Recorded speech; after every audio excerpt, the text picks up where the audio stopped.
in the summer and too cold in the winter? At Central Heat and Air, your local HVAC experts, we've got you covered. Our top-notch technicians provide fast, reliable service to keep your home comfortable year-round. From installation to maintenance, we handle it all. You'll never be left out in the cold or the heat. Call Central Heat and Air today at 423-478-7778. That's 423-478-7778. Or visit us online at docsair.com. That's DOCSAIR.com. Central Heat and Air, your healthy home company. Hey, Andy Morris here. Join me along with my co-host on The Drive, presented by Hardees, weekdays at 5 p.m. on ESPN Cleveland 101.3, Cleveland and Bradley County's local sports show, weekdays at 5 on ESPN Cleveland 101.3. From the Kia of Cleveland Studios, this is ESPN Cleveland 101.3, WCLE HD2 Cleveland, W267BI Cleveland, ESPN Cleveland 101.3. The top of the hour is presented by Best Buy Metals, making the top of your house the best it can be. Visit bestbuymetalroofing.com.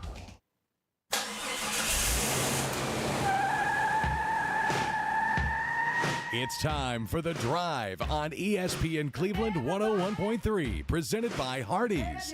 We will bring you nonstop sports news from the national and local scene and everything in between. So buckle up and join in on the conversation. It's The Drive. Don't take no style. Got a thirst for killing. Think about it. Woo! Welcome back to The Drive here on ESPN Cleveland, presented by Hardees. It is Wednesday, October 29th. Halloween sneaking up on us this Friday. And, man, I tell you what, excited to be here with Jacob Mason, Jim Gum.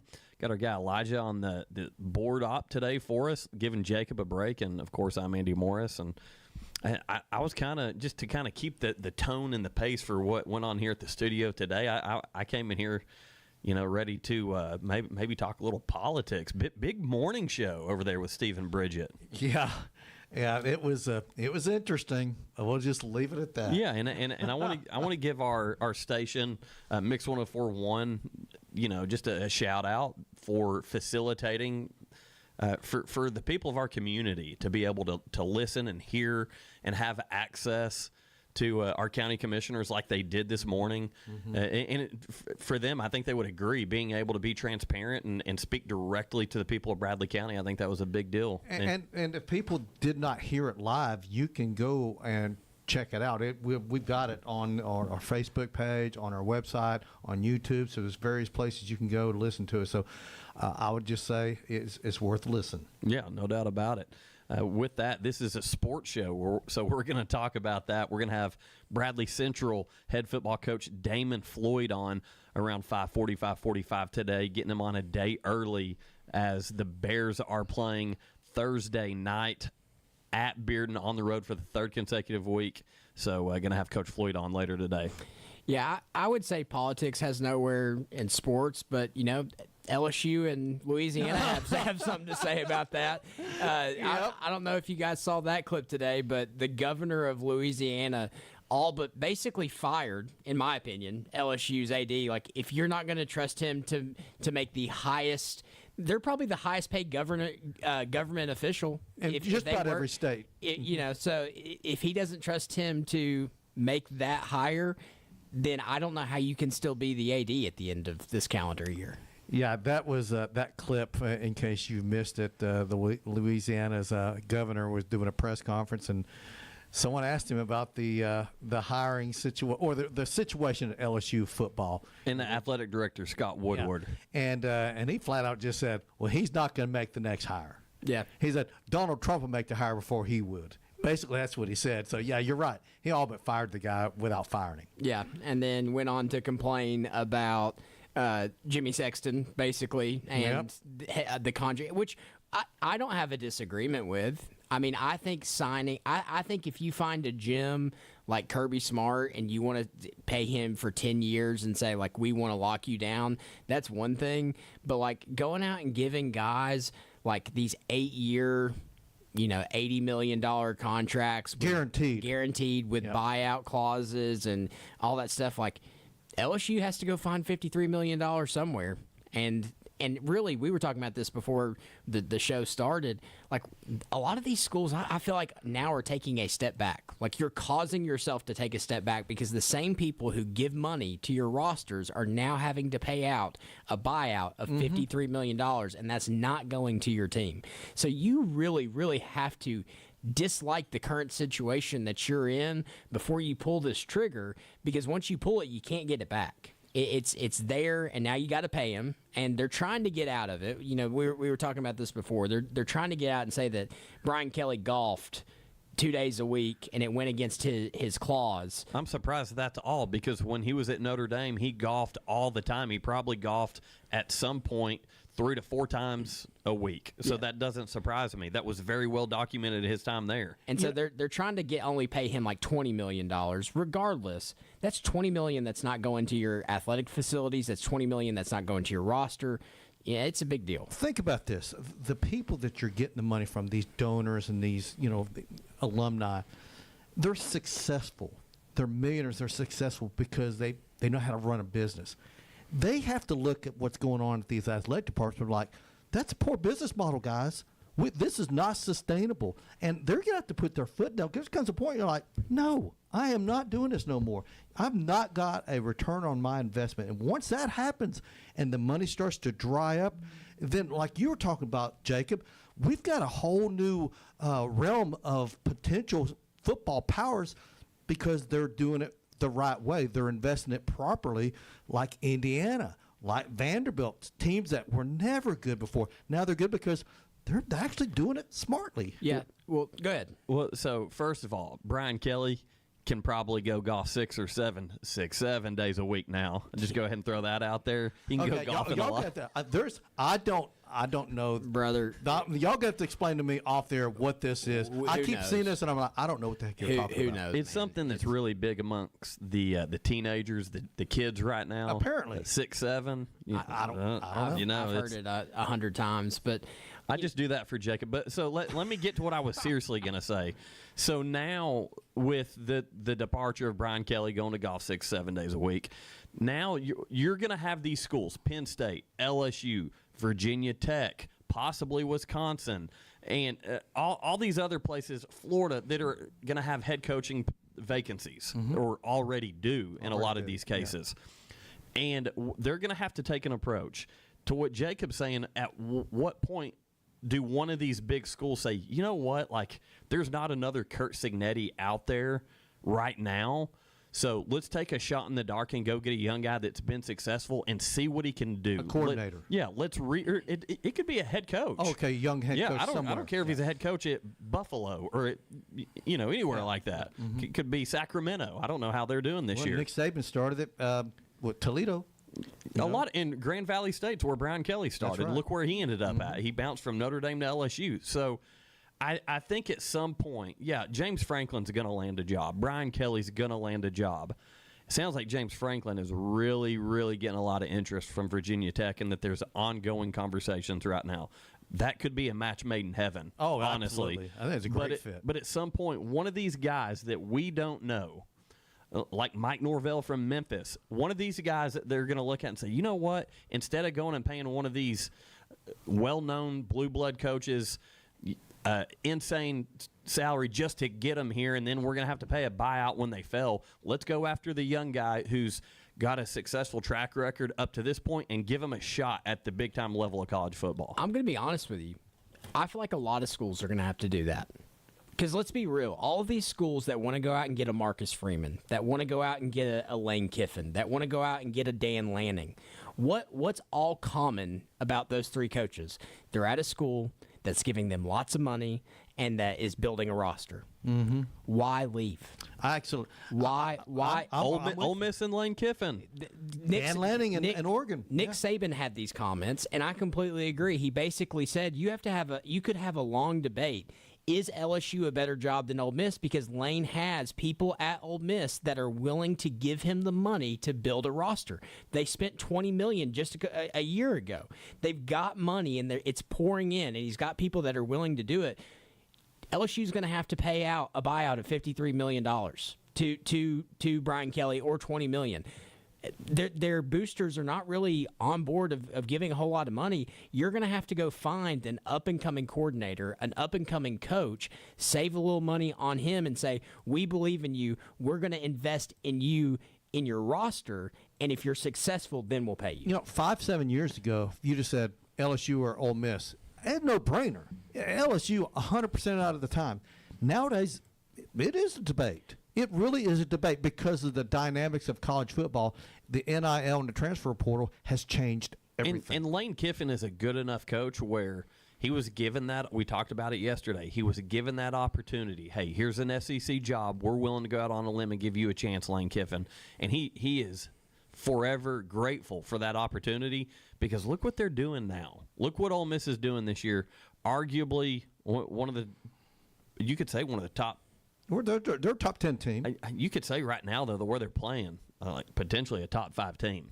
And potentially. Here's the thing. Like, you look at Indiana, we're having to rewire our brains here. Because, like you said a few days ago, Indiana has won more in the past 2 years than they have your entire life. Absolutely. It ain't close. We've talked about them more than probably anybody has ever talked about in Indiana because they have a Mark Cuban that's willing to throw money into the program. Texas Tech is an instant player because they threw money into the program. What makes a job good anymore? To me, it's money. Yeah, at the end of the day, roster building, and that's the biggest thing. That's it. So if you're a head coach, you can be a talented head coach, just a good head coach. You don't even have to really recruit all that hard anymore because a kid in the portal is going to hop in and you say, you know what?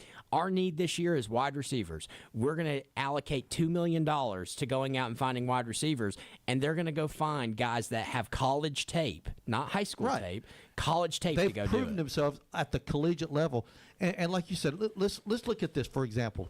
And I'll use Ohio State as an example. You got Jeremiah Smith, probably the number 1 receiver in college football. You got Carnell Tate, who a lot of people think highly about. Had he entered the portal last year, he didn't. Had he entered it, he would have been making a boatload of money because he was a 5-star recruit coming out of high school, and he's shown that he can play it. He's had some big games already for Ohio State. So you think about this. If you're a top-notch player on any team in this country, why wouldn't you enter the portal every single year? And you can always go back to your original school. But I'm out here, best wide receiver in the country, best quarterback in the country, highest bidder gets me. I can't say I would blame him. I can't say I wouldn't. I wouldn't blame him. I wouldn't blame it at all. Is that the reality of college football in 2025? It is. And here's the thing: we're not saying that we like any of this. No, but it's the reality. It's fun to talk about it. Yeah, I'm not saying that I love the fact that Indiana's a player just because they have money, but it's the reality of where we sit today. Like Mark Cuban is bankrolling Indiana. They're a player. They're an instant player. Well, up until a week ago, even Illinois was ranked in the top 25. Are they still in the top 25? No, they dropped out after getting beat this past weekend. That's right. Washington boat raced them. Yeah, they did. I'm surprised Washington's not ranked, by the way. So but, there's another coach, Jed Fish at Washington. I think he's a really good coach. I'm surprised he's not on more of these lists. I really think that they're going to have to go out and get the Golishes of the world, like the lower tier guys, and spend $6 to $7 million on those guys instead of guaranteeing these $14 million contracts that are eventually going to come out. You've got a better chance of paying a guy that you watch down in a lower level football. He's a good coach. He knows the game. He does all that, and then saying, we're going to invest in you. We believe that if we get the players for you, that you can go do this. I think that's the route that a lot of these teams are going to take because Penn State's still on the hook for $50 million. It's insane. You know, Kurt Signetti came to Indiana from JMU, James Madison. There are coaches like that who they know what they're doing. They're really good at what they're doing. They're not making nearly what these other coaches are making. You're right.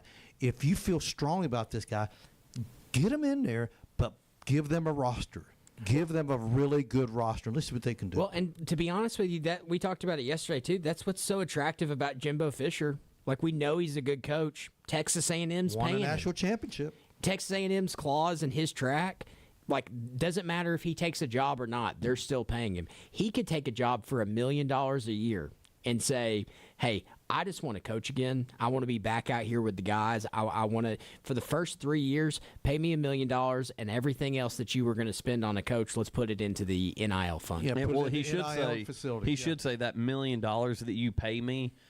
That I'm sure just legally they have to pay him something. There's probably a bottom floor number that the university has to pay their head coach, I would assume. Yeah. But if you're Jimbo Fisher, you say, I'm going to donate that salary to a charity of your choice or of our program's choice, and then you can start paying me once I've proven myself or what, like Jacob's saying. I don't think that's a bad idea at all. That, or don't even pay me all that much and let me go out and build a staff. He will be able pay the staff. Pay this. Let's go get the best coordinators in the country. Exactly. We're going to pay him $2.5 million, and we're going to build a superstar coaching staff and team. And he's already proven that he can win there. He's already proven that he fits in the community, that he's a fit for the university, even though the way he left was ugly. It was really ugly. I think there's been some mended fences. We've had some administration change since then. I'm sure he regrets some of the stuff. So and that's a learning experience for him. It's like Lane Kiffin, we talked about that. But because of the advantage of that prior term there, you're coming into that job already knowing what needs to be done and how certain things need to be handled. It's not going to be new to you like any other coach coming into a new job where usually it kind of takes a year just to kind of learn the ropes.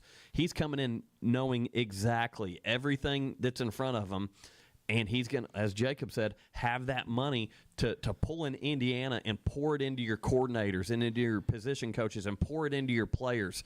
That could have Florida State, because let's be realistic about what Florida State's done the past few years anyway. They've overhauled their rosters via the portal and NIL like no other team in the country year after year because, hey, last year didn't work. We got to start over. And that's kind of been their blueprint. Quarterback from Boston College. Yeah, Castellanos. That has been their blueprint. So when you're doing that anyway, why not give that a shot? Because you can do it one more time. You can flip that roster one more time, then start recruiting your players and start building. And that's something that Jimbo Fisher has already proven. Won a national title. Arguably, that national championship team, arguably one of the best national champions of all time. Oh my gosh! Oh, if that Florida State team in 2013, they crushed everybody. You're right. They crushed everybody. And if I'm correct on this, there's only one team that has scored more points in a complete season, start to finish, than that Florida State team, and I think it was Clemson when they won it, and they played an extra game on top of what Florida State would have played, just due to the format. Yeah, I like the idea. The problem is like we're talking about boosters here.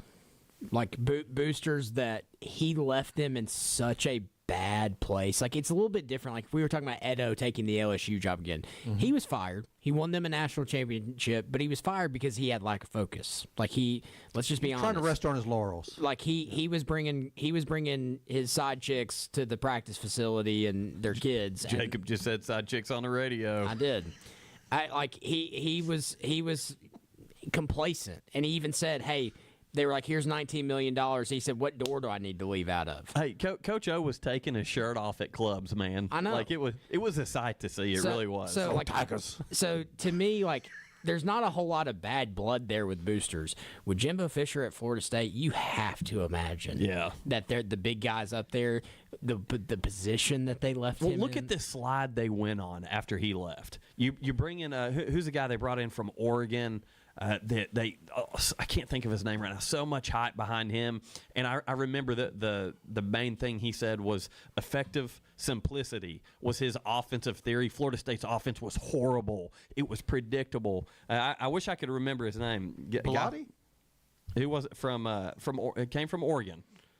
It was the next head coach at Florida State after Jimbo Fisher. Starts with a T.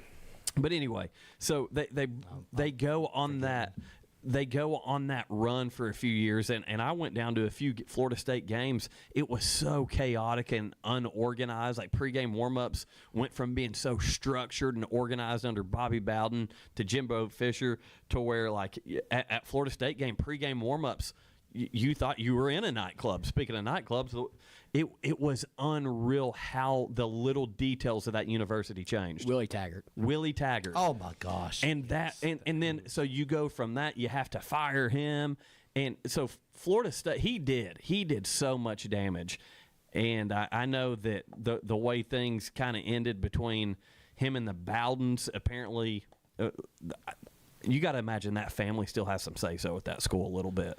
You got to imagine Terry Bowden, Tommy Bowden. Yeah, you got to imagine. So I don't know how realistic it is to bring Jimbo Fisher back, but if conversations have been had and there's some water under the bridge and some fences have been mended, it's not a bad idea. It's really not. 83-23 at Florida State. That's pretty darn good. Yeah.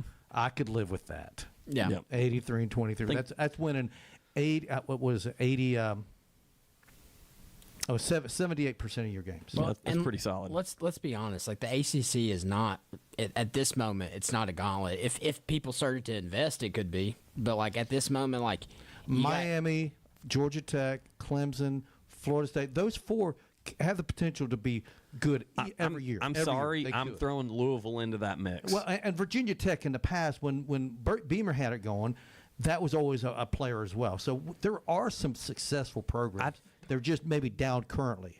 I feel like the ACC as a conference is the most disrespected, overlooked conference in all of college football. Because I'm telling you, I don't care what anybody says. Louisville's a tough team. And they're solid. They put dudes in the NFL every year. The ACC does. Pittsburgh not playing a bad season up to this point. And you know what? That's a program that nobody's talking about. Nobody's talking about that Pitt team this year. Man, they're putting points on the board. Yeah, extremely under really the radar. Team. Big time under the radar. So ACC needs to get a little respect put on their name. But hey, we're going to take a quick break. When we come back, we've got a lot to talk about as we continue to talk about college football. We're going to talk about Tennessee. Big game coming up against Oklahoma this week. Gave some tickets away for that. We're going to announce that winner again right here on the drive. And I do want to hear what you guys have to say about the potential. I don't know if you've seen this or not, but Saudi Arabia plans on building a rooftop stadium. We're going to talk about that when we come back. The Drive will be back after a quick timeout. Stay tuned for more nonstop sports talk on The Drive, presented by Hardees. Right now, someone in a Hardee's kitchen is about to warm up your winter with the new grilled cheese bacon burger. Charbroiled 100% Angus beef, bacon, and Swiss and American cheese melting on our soft, buttery sourdough. And our new grilled cheese breakfast sandwich with sausage or bacon and a fried egg. Cozy up to the goodness of the new grilled cheese bacon burger and breakfast sandwich. For a limited time, only at Hardee's. Cinnamon Raisin Biscuits are back. Unwrap them while you can. Only for a limited time at participating restaurants. When competition is fierce, sports injuries happen, and Center for Sports Medicine and Orthopedics is here to help. Saturday sports clinics are available at our Chattanooga and Cleveland offices from August 23rd through November 8th for the treatment of non-emergency orthopedic injuries like sprains, strains, and fractures. Doors open at 9 a.m., no appointment needed to be seen by our highly trained physicians and clinical staff. Saturday sports clinic dates are subject to change. Check sportmed.com for the latest information. That's sportmed.com. ESPN Cleveland 101.3 is powered by Duracell. Check your wallet. Empty? Check your bills. Overdue? Check your stress level. Maxed? Now, check into cash. Check into Cash is your one-stop money shop, and we've got everything you need. Payday loans and flex lines of credit options? Check. Quick in-store services like money orders and wire transfers? Check. Turn your unused gift cards into cash? Oh yeah, check. And yes, we cash checks. All kinds. Fast. Check that off your list. Visit checkintocash.com or check into a store to get started. The process is simple, quick, and designed to get you the help you need fast. If you've been approved, you can leave with cash in hand. We have locations in the Chattanooga area, including Cleveland and Athens. Check in, cash out, and get on with life. Check into Cash. We fund today to make a better tomorrow. Subject to state regulations, eligibility, credit check, underwriting, and approval. Rates, restrictions, and fees apply. Visit a store for details.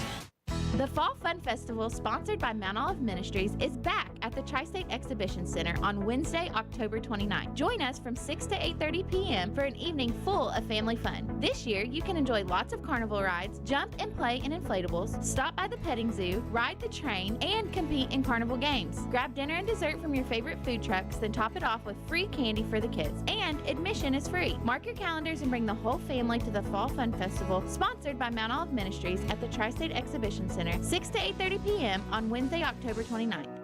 When life gets busy, Little Caesars can be there to help with hot and ready pizzas and more from 4 to 8 p.m. You can't beat the taste of delicious pizza at a great price and hot and ready for dinner. 3 locations, Paul Huff, Key Street, and McGrady Drive, or order online. Welcome back to The Drive, presented by Hardees. Join the conversation. Text 423-749-1013. You can also listen anywhere on our website, ESPNCleveland1013.com.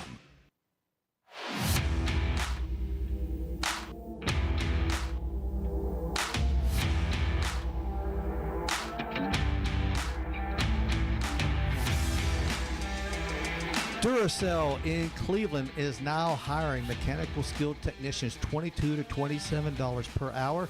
Excellent benefits beginning day one. Medical, dental, vision insurance, paid vacation, holiday pay, 401k, tuition reimbursement, and more. Apply now at Duracell.com. That's Duracell.com. And I want to begin this segment with Inside the SEC, sponsored by Southern Heritage Bank. We're talking about Oklahoma-Tennessee game coming up. To me, it's a pivotal game for both programs. They both have 2 losses. Oklahoma, of course, has lost the last couple times out versus Texas and then Ole Miss. And I did a little research on the recent coaching hires. Josh Heupel is in his 5th year. He's currently sitting there at 43-17. That's a great winning percentage there. Brent Venables on the other side, 28-19 in Oklahoma, less than 60% winning percentage. Lincoln Riley, just using him as an example, was 55-10 in 5 years. So in less than 5 years, Venables has almost doubled Lincoln Riley's loss total. And listen to this, Oklahoma, I don't know if you know this, Oklahoma historically is the highest scoring college football program of all time. They have scored more points than any other program in the history of college football. So they're used to big-time scores. Not this year. Tennessee this year, their average score is 46-31. High-scoring, fun-looking games. People are always excited because there's a lot of offense. Oklahoma's average score this year, 28-12. They're not used to that there. They're used to when Lincoln Riley was there, when Bob Stoops was there, putting up 40, 50 points a game pretty much regularly. And if you look at this by yardage, Tennessee's averaging 510 yards on offense, Oklahoma 376. That just goes to show you that's the type of offense the fans at Oklahoma want. And here's the thing. Let's say Tennessee beats Oklahoma. The seat that Brent Venables is sitting on will get extremely warm. And I'm telling you right now, I think they're going to make a run at Josh Heupel. I believe that in my heart. I don't know that I don't have anything to go by, but I know that he's a former player, led Oklahoma to a lot of big wins when he was there, and he knows the culture there. I'm just saying, I think that's going to happen. I think this time next week we'll be seeing, if Tennessee beats Oklahoma, I think we'll be saying Josh Heupel's on the radar in Norman, Oklahoma, and I think it'll be real. Yeah, once again, we love when Jim takes us inside the SEC, sponsored by Southern Heritage Bank. Yeah, I mean, I saw a list today. He's sitting at number 10 on hot seat coaches. He's top 10. He's sitting at 10. Could say it's already warm then. Yeah, so like you could say if he loses to Tennessee, and if it's in embarrassing fashion, then it'll be interesting because we know that Tennessee has its holes on defense, but man, it's hard to stop them offensively. All right, think about this. His first year at Oklahoma, 6-7. Second year, good record, 10-3, and when they were in the Big 12. First year in the SEC, 6-7. Sitting right now at 6-2. They've lost 2 straight. I'm telling you, they don't put up with that stuff in Norman. This is not a good time for Oklahoma to be playing Tennessee. No, it's not. So my concern, if I'm a Tennessee fan, is, and you guys just mentioned it, defense. We've talked about it on the show. Against FBS teams this season, Tennessee's averaging 32.8 8 points a game, 32.8 points a game to their opponents. That's not including that ETSU game where they held ETSU to 17 points. That brings that average down a little bit. But another thing that I saw today, interesting stat from Adam Sparks of the Knoxville News Sentinel, was 98 missed tackles this season ranks worst in the SEC. And the secondary, which, you know what that tells me? That your front line, your backing core are allowing big runs into the secondary a little too often, but the Tennessee secondary is responsible for nearly half of those missed tackles as well. So with that, you want to flip to the other side of things, and I thought it was cool that you threw out these percentages. Tennessee's offense ranks second in the country, averaging 45.6 points per game. Only North Texas is outscoring them. And here's the thing, guys, and you all know this. Teams don't practice live tackling like they once did, and it shows. It usually shows in early part of September, okay, because you haven't tackled much. This time of year, you should be better at it, but Tennessee, you can break a tackle on those guys about 50% of the time. It's really alarming. It's horrible watching them at times. They just cannot wrap up. You got to win those one-on-one battles, and they don't do it too often. I know for a fact, being a Notre Dame fan, I keep up with a lot of stuff, listen to a lot of podcasts, watch a lot of things, and I know for a fact that Notre Dame, every single Tuesday, like they tell them, buckle up and get ready, because they go hit on Tuesdays. That gives you enough time to prepare on Saturdays. Go ahead, Jacob. Georgia's is Bloody Tuesday. Bloody Tuesday? Yep. Yeah, so I think Notre Dame's, I think they call it like Get Tough Tuesday, and Marcus Freeman tells them, hey, put your chin straps on and get ready to get out here. You're going to get hit and you're going to get tackled. And so they scrimmage live. They do live drills. Back in the day, we had the Oklahoma drill. I was a big fan of that. Mm-hmm. Some weren't. I loved it. I don't know if they're allowed to do it. We used to do a little bull in the ring. I don't know. That was tough. That ended up got banned across all the entire country across high school football. But so you're completely right when you talk about approach. Things are completely – listen, I can tell you some Bill Price stories from Bradley. He might not want me to tell them, but you were going to hit somebody when you're on one of his teams. And we've seen with all the concussion stuff and medical advancement and understanding CTE, like rightfully so, you want to try to limit that stuff. You don't want high trauma every single day. No. I get it. Yep. But at the same time, how bad is it if you're actually form tackling and being taught properly to get your head across the front, not go helmet to helmet, not to put the crown of your helmet on somebody? If you're doing those things in practice live, guess what that's going to probably make you do in a game? The way you drill, the way you practice is how you implement how you practice in game situations. Yeah. I mean, we talked about this on the ride up. Like, one thing I loved about going to that practice at Georgia is you get to watch him hold not just players but coaches accountable.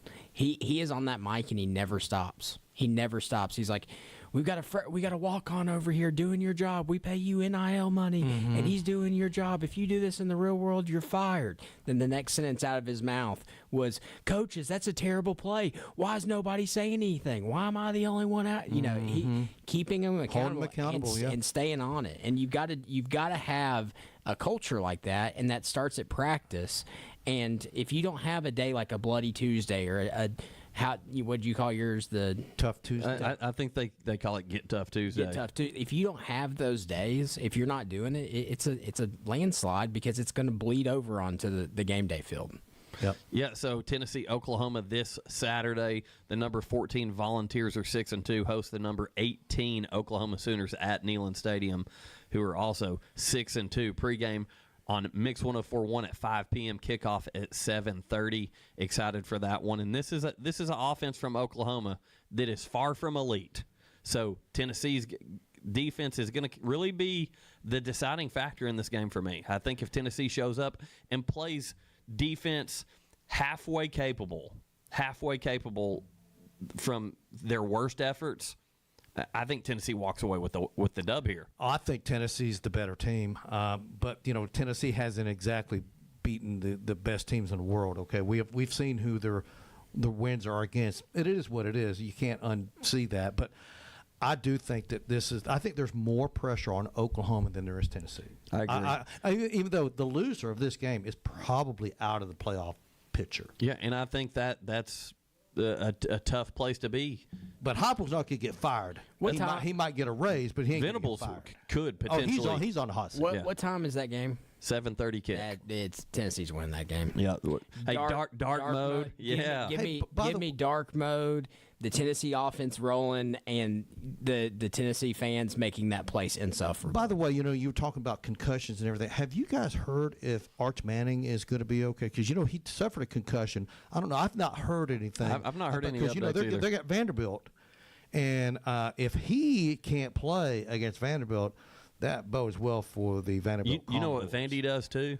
They hit you hard. That Vanderbilt defense will come up and pop you. So. Yeah, curious to see that. I don't know. Haven't really dove into that. That's a big thing there. It may be a game time situation there in Austin, so we'll see. Quick shout out to Allie Anderson, the winner of our Tennessee Valley Federal Credit Union Tennessee Ticket Tuesday. Allie was able to win 2 tickets to the Tennessee-Oklahoma game that we've been talking about here for the past 10 minutes or so, and she's also getting 2 free Tennessee T-shirts and 2 free Hardees combos, compliments of Hardees. So, again, Allie Anderson, our winner of the TVFCU Tennessee Ticket Tuesday. That sounds like a fun Saturday night, is all I'm saying. That's a big game to win. Oh, that's awesome. That's a huge one. Go to Hardees, get you a hot ham and cheese combo, which, by the way, I'm a big fan of that. Head up to Neyland Stadium, and let me tell you something. Oklahoma, Tennessee, that's a great atmosphere. I don't care what the records are, but the fact they're both got 2 losses, the loser, egads. I'll be honest. I was there when Oklahoma played Tennessee with Baker. And that place was like I've been to some really good Tennessee games. That was one of them. Oklahoma ended up winning. I was at the Florida-Tennessee game where Tennessee finally snapped the streak. That one was insane. And then I was at the Georgia. I got to all the Georgia-Tennessee games. Let me tell you all something. For those of you who don't know or the history of college football, Oklahoma does not take a backseat to any program in this entire country as far as history and success. They were the Alabama of the Big 8 and the Alabama of the Big 12. They just are. They were much better than Texas when they were in the Big 12. It ain't close, okay? Oklahoma has an expectation that's just as high as any school in the country. Their expectations are the same as Alabama's, Ohio State's, Notre Dame's, everyone. That's what their expectations are. And for them to be sitting there at 6-2, and Brent Venables has had 2 of his 3 seasons have been sub 500. I think he may be fired by the time we come back in here on Monday if they lose to Tennessee. I'm serious. If you're looking at trends, very possible. So we've been talking Oklahoma, Tennessee, and you mentioned Texas, Vanderbilt. Pretty cool weekend between the 2 Tennessee teams taking on those 2 big, the old Big 12 teams. Yeah, the big rivals there. But did you know that the all-time series history for Texas and Vandy, that Vanderbilt leads in the all-time series? Vanderbilt was a power from 1900 to about 1930. Yeah, so starting in 1899, Vanderbilt strung together 1, 2, 3, 4, 5, 6, I believe, out of 8 games Vandy took from Texas. So obviously we're going in the Wayback Machine here. Texas won in 1923 and 27, and then in 1928, the last time that these teams met prior to last season, Vanderbilt won that game by 1 point. And last year, of course, Texas edged out Vanderbilt 27-24. So it just if you were to ask somebody that who leads the Vandy Texas series, the Longhorns for sure. Well, here's a good one. Ole Miss beat Oklahoma this past weekend. Ole Miss is now 3-0 all time against Oklahoma. 3-0. Yeah, it's wild. And it's every now and then you get one of those you're like, what? But it is what it is. So another big one you're gonna be able to hear right here on ESPN Cleveland Saturday for the 3:30 kickoff is Kirby Smart's number 5 Georgia Bulldogs 6-1 take on the Florida Gators in the world's largest cocktail party in Jacksonville, Florida. And the matchup there, you know who leads that series? I bet Jacob Mason knows the answer to this. Yeah, it's Georgia. Georgia 56 games to 44. But back when Steve Spurrier was there, they really took a big chunk out of that lead that Georgia had. But now that Kirby Smart's there, they've built it back up to where it once was. You know what I love about having a coach that played for like the school that he coaches Those at. things, that history means something to them. It means something, and he hates them just as much as I do. Oh, yeah. And I'm sure you probably remember the year. I'll never forget the time that Georgia's playing Florida. Georgia scores a touchdown, and the entire team leaves the bench and celebrates. That was Mark Richt was coach. Yeah. I loved that. I've got that picture of Noshawn hopping over the pile. Noshawn Marino. Yep. Yeah. What year was that? I want to say it was like 2007. 15? No, was it was earlier than that? Yeah, Okay. It was early because Noshawn Marino was on that team with like Matthew Stafford when they were supposed to be the #1 team in the country, and then that was awesome, man. Yeah, it was a lot of fun. Yeah, they dropped a game that kind of surprised everybody in that season. Was Urban Meyers a head coach at Florida? He was, okay. And then the next year he got his get back, and he took 3 consecutive timeouts to end the game. I remember that. Oh gosh. So was that you? Help me remember this correctly. When Georgia drove down and scored on Florida, then the whole team rushed the field. Yeah, Kirby Smart. It was 0-0. His first quarter. Yeah, Mark Richt said if you don't get a 15-yard penalty for celebrating with your teammates, then you've done something wrong. Well, the team took that a little bit too literally, and they all rushed out there and had a dance party. It was in the end zone. hilarious. And then so Urban Meyer, Georgia won that game, and Urban Meyer didn't forget about it. And so the next year, that's when he took the timeouts. He put that belt to Georgia and then took 3 consecutive timeouts to end the game. I love the Georgia-Florida rivalry. I do too. It's one of the best rivalries in all of college football. I'm not a fan of neutral site games, but I'm okay with that one. When the you've been doing Texas-Oklahoma game and the Georgia-Florida game, I'm okay with it. That's it, though. When you've been doing it as long as those two teams have, I don't have a problem with it. But, it is sad to just know that, like, Tim Tebow never got to go play in Athens, Georgia, never got to experience that. Things like that are the only thing that Herschel Walker I hate never about played. It. Never played at the Swamp. But I threw out that Tennessee stat, and we're talking Tennessee, Georgia right now, and Florida, Georgia. But Tennessee, the 98 missed tackles is the worst in the SEC. You know who has the best in the SEC? Georgia, only 40. Yeah, Georgia's problem is they're the worst in the SEC on getting off the field on third down. So is that right? Yeah, and that's so frustrating. It is, and they play sound defense, they tackle well, but the problem is it could be 3rd and 7 and they're getting 8. It's just that is one of the biggest pet peeves when I'm watching a game, to see a 3rd down and you've dominated 1st and 2nd down and you give up a crazy, I don't know. It is what it is. Yeah, it's one of those. It's a fresh, and we're just not getting pressure. I think we're like 14th out of 16 teams in pressure rate, and so you give DJ Lagway he struggles when you've got hands in his face. Mm-hmm. You allow him to pick apart your defense, it could be a long night for you. So with this new coach, I don't think anybody knows what to expect coming out of Florida this week because they've had 2 weeks with a new guy. Yeah. So, real quick before we go to break, we're going to cover Major League Baseball and the World Series before we talk with head coach Damon Floyd of the Bradley Central Bears. But for over 100 years, Mayfield Dairy has been delivering farm-fresh dairy beloved by Southern families. You can learn more at MayfieldDairy.com. Once again, Mayfield Dairy, sponsors of all things Atlanta Braves and Major League Baseball here on The Drive. And I want to throw this out there. The Major League Baseball Players Association Players' Choice Awards announced today. Ronald Acuna Jr. named the National League Comeback Player of the Year. So shout out to Ronnie Baseball for being named. And again, these Player Choice Awards are their peers respecting what they've done. It's not the riders. Yeah, so these awards, to me, as a very passionate fan of Major League Baseball, these mean just as much to me, if not more, than the Sports Writer Awards. Yeah, I agree. Drake Baldwin named National League Outstanding Rookie. So that potentially may or may not translate to a Rookie of the Year award in his future. So a couple Braves bringing home some big-time hardware there with Ronald Acuna Jr. and Drake Baldwin. With that, let's transition over to the World Series, as we just talked about. The World Series Game 4, the Toronto Blue Jays bite back after that 18-inning marathon game loss on Monday, beating the Dodgers last night 6-2, tying the series at 2 games each. And what am I holding up right now? Listen, Jim's holding up a Vladimir Guerrero Jr. autographed jersey that we have in the studio because clearly we're all not pulling for the Los Angeles Dodgers. But Toronto did win without the injured George Springer, who sat out last night's game. Shane Bieber, the starting pitcher for Toronto, outdueled Shohei Ohtani to get the win. He went 5.1 innings and 5 1/3, 4 hits, 1 run, 3 walks, 3 strikeouts. Ohtani, on the other hand, 6 innings, 6 hits, 4 runs, 1 walk, and 6 strikeouts. But Vladimir Guerrero Jr., 2 for 4, and hit that 2-run home run off of Ohtani in the third that gave Toronto the lead, and they never looked back. Man, Vlad Jr., it seems he's so timely. When he needs to put that team on his back, he does it.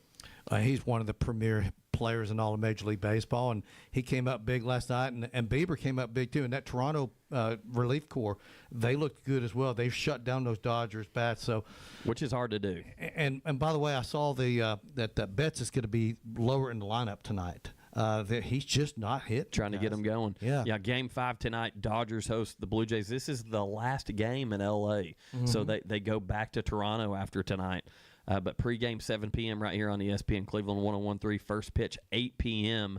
And Toronto is throwing out Trey Yesevich is the starter for the Blue Jays, and Blake Snell tonight's starter for the Dodgers. Not a huge fan of that matchup there, but Blake Snell, when he's on, he's about as good as they get. Now, he has had his moments of being inept, but more often than not, he's on. Yeah, so with that, we're going to take a quick break, and when we come back, Bradley Central head football coach Damon Floyd. The Drive will be back after a quick timeout. Stay tuned for more nonstop sports talk on The Drive, presented by Hardees. This is John Davis, the trading man at Kia Cleveland on South Lee Highway. Is your old car really scary? Are you frightened about how much you owe? Don't be afraid. We'll take any trade. Let your scary old car rust in peace.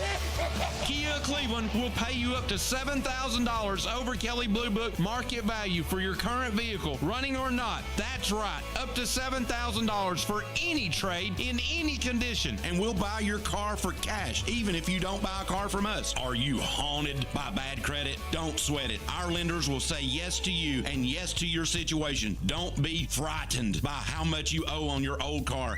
At Kia of Cleveland, we can get you out. Come see me, John Davis, at Kia Cleveland on South Lee Highway in beautiful Cleveland, Tennessee, where trading your car is as easy as 1, 2, 3. Negative trade equity financed in new loan, subject to lender approval, expires month end. KiaofCleveland.com. Do your legs feel heavy, tired, or achy? Dr. James Gooden at Milligan Vein offers an office treatment that can make you look and feel better, and your procedure is covered by most insurance. Visit milliganvein.com or call Dr. Gooden today at 423-961-5682. When you need a new roof, it's all about trust. Your home is too big an investment and you can't afford to make a mistake. Cleveland Plywood has the products and expertise you're looking for. Contractors have trusted them for over 50 years, and they carry only proven products from reputable suppliers like IKO. IKO Cambridge is one of the heaviest weight asphalt shingles you can buy, and their limited warranties are among the industry's best. Protect the investment you've made in your home. Go with the pros at Cleveland Plywood, 2700 20th Street Northeast in Cleveland. Call 472-3357. When competition is fierce, sports injuries happen, and Center for Sports Medicine and Orthopedics is here to help. Saturday sports clinics are available at our Chattanooga and Cleveland offices from August 23rd through November 8th for the treatment of non-emergency orthopedic injuries like sprains, strains, and fractures. Doors open at 9 a.m., no appointment needed to be seen by our highly trained physicians and clinical staff. Saturday sports clinic dates are subject to change. Check sportmed.com for the latest information. That's sportmed.com. For the past quarter century, Mix 104.1 has been your home for UT Vols football. That's something to celebrate. Vol 25 is here. ESPN Cleveland 101.3 and USS are giving you a chance to win tickets to all of the Tennessee road games this season. Each Monday before a road game, you can register to win tickets to that Saturday's Vols game. Vol 25 is brought to you by USS. Visit USSTN.com/Chattanooga. For more information, check out our ESPN Cleveland 101.3 socials on Facebook and Instagram. Welcome back to The Drive, presented by Hardees. Join the conversation. Text 423-749-1013. You can also listen anywhere on our website, ESPNCleveland1013.com.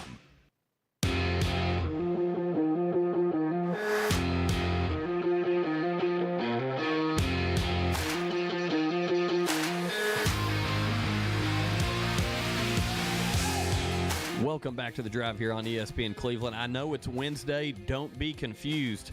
Bumping Coach Floyd's interview up a day because they're playing tomorrow on the road at Bearden. With us live, Bradley Central head football coach Damon Floyd.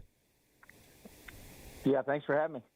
Coach, always exciting time having you on the show with us and kind of picking your brain about what's happened throughout the season with you guys, and obviously the favorites in this game up at Bearden. Third week in a row. First of all, let's talk about that for a second. Third week in a row that you've been on the road.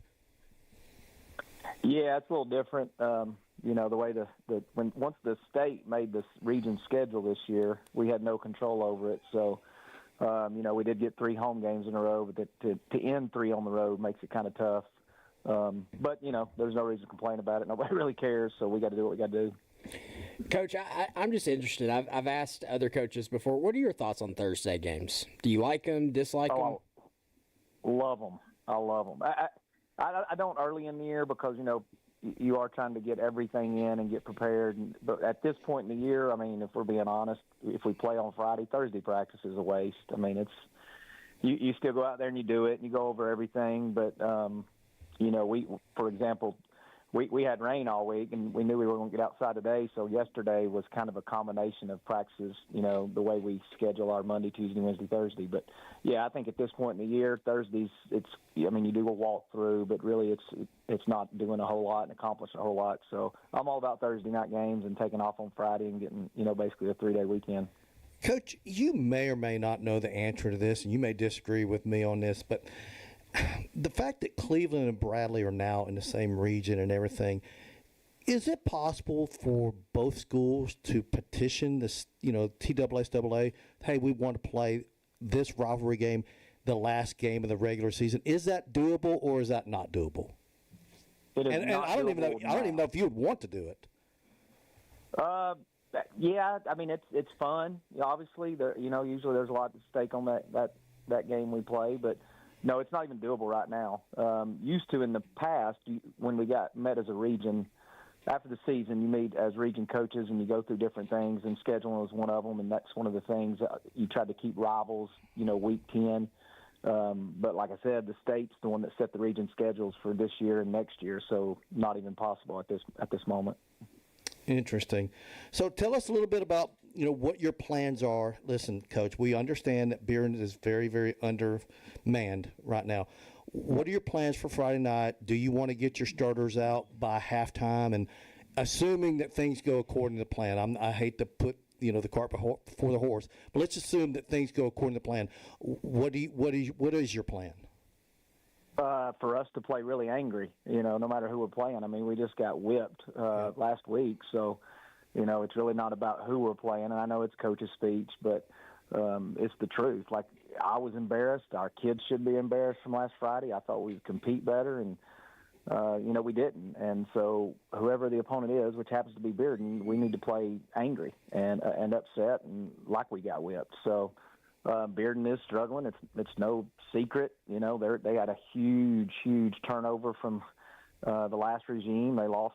You know, they had a lot of players come in when the new coach came, Josh Jones, and it's no secret. And then when he left, a lot of those guys left. So, but you know, nobody felt sorry for us, and we had to play them when they had all those D1 guys. So, right. I don't feel sorry for them that they don't have them this year. Yeah, Coach, you just mentioned it last week at Maryville. Tough place to play. Lost that game 43-7. Were there any positives that you took away from that game? Oh, our defense. I mean, I know it's 43-7. Our defense played good. You know, into the first quarter was 0-0. We'd already intercepted them twice, but you know, offensively, we go out the very first snap we turned over on a fumble, and then you know, you're not gonna line up and run it down Maryville's throat. So we had some plays, some RPO plays that we had built in to try to get in second and medium, because you can't be second and long. If you're second and long against them, you're probably going to be third and long, and that's not the position you want to be in. And, we could not get a first down where we sustained any kind of momentum to get in a second medium where you can open up the playbook a little bit. Thought we had some good plays called, and we didn't execute those. That's coaches, that's players. I mean, there's not a play you can call on offense where you have to block somebody, right? And then if you throw the ball, you got to throw it in an accurate position, and you got to catch it if it hits your hands. So we did not do those things as a team. But I thought defensively we held our own. I mean, we played really well. And then, I think their average starting field position was R47. So we had them in, I think, 4 third and longs, which was 3rd and 8 and more. And they got in space, and we missed a tackle, and they'd gain, if it was 3rd and 8, they'd get 9 yards. So we put them in positions. We made them punt a couple times that a lot of teams don't do. And then our offense just didn't help us. I mean, it was bad. So there's no other way around it. We've got to execute better. But this is what we've been doing all year. I mean, we played Saudi the week before, or the game before, I should say. And, we had 7 turnovers, but we still won. But they're not a Maryville. And we've been struggling offensively with different things all year, and that's frustrating, and my job as the coach to fix that, and I've not done a good job. When will you find out the bracketing after your game? I guess you got to wait till after the games are played on Friday night. How soon will you find out or see the bracket? Well, so we've been looking at that, and there's some different scenarios. There's scenarios where there could be a 3-way tie with Science Hill, Dobbins-Bennett, and Jeff County. And then we can't get an exact answer. Actually, Coach Jackson called the state today and tried to ask, and I'm not sure they even know the criteria once it gets so far down. I mean, it's obviously goes – if you have a 3-way tiebreaker, it goes to overall record. Well, they'll be all 8-2. And then I think it goes to teams that they play over a winning percentage. So if we play – how many teams do we play that are over 500? But I'm not sure if it's if you play them or do they have to win? You have to win those games versus Team 500. So it can be some crazy scenarios. So I hope to find out Friday night, but I'm not sure, to be honest. Yeah, Coach, and you talk about that criteria we've talked about on the show. Walker Valley's potentially facing that same type of 3-way tie scenario yet again for them, and it goes to that overall record. I know that Coach Akins, along with you, I know you guys like playing tough schedules. Does that deter you at all from wanting to schedule tough when it comes down to an overall record? Personally, I know is it like the second or third criteria? Well, the first criteria is what you mentioned. It's overall record, but in our case, Jeff County, Dobbins-Bennett, Science Hill, they would all be 8-2, or they could be all 8-2. Okay, so then it would leave to go to the second criteria. I got you. Yes, yeah, but no, I mean, now the way our schedule is this cycle, we didn't really have a chance. You have to schedule McMinn County and Walker Valley; those are big rival games, but. In the past, we have scheduled Blackman, we've scheduled Riverdale, we've scheduled Baylor. So I always like scheduling tough because, to me, that's the fun games to play in. I never really cared about my coaching record. Like, I wanted to play tough games, tough environments, fun for the kids. So I think it helps prepare you for the playoffs. But, to be quite honest, like I just said, I just wanted to be in those tough games. Like, those are the fun games to me. So that's our philosophy. But now I will say these last couple of years, the way scheduling has been, with Walker Valley not being our region, McMinn's not in our region anymore, you don't have a whole lot of options because you really got to match up with who you can in the state. I mean, who you can that has the same open dates, which is a whole nother level that people don't quite understand on scheduling. Well, Coach, we were looking at Bearden's schedule, and we saw that there's only 9 games scheduled for them. Is that an option for teams? Do they not have to fill out the full team 10 games? That was just something interesting that we saw. Yeah, for example, last year we got caught in a 2-year cycle where we played Heritage Georgia. Well, Georgia, they schedule on odd years that Tennessee does. So they actually, the week we had them play, they had a region game, so we couldn't play them. So we had the option to do a 9-game schedule, but we ended up finding Innovation Academy. But Bearden did have West game that was canceled because of weather the first game of the year. So actually did have 10, it just got canceled. Okay, thank you for the clarification. Yeah, Coach. Hey, man, we definitely wish you guys all the best Thursday night to avoid any confusion. Thursday night there at Bearden. And I believe you guys, you go up there, you win that game, you pretty much lock down the number 3 seed out of the region, correct? Actually, if we win or lose, I think we're third no matter what. So, but, that's not the point of this game. We need to go out and try to get a little momentum before the playoffs. Well, good stuff. Coach Floyd, always appreciate you taking the time to call us. All right, thank you.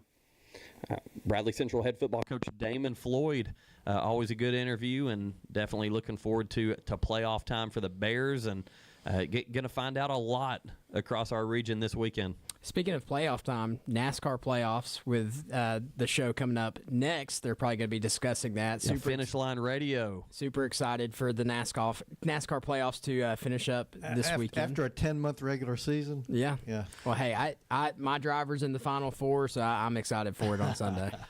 With that, it's been a Wednesday episode of The Drive right here on ESPN Cleveland. Have a great day, everybody.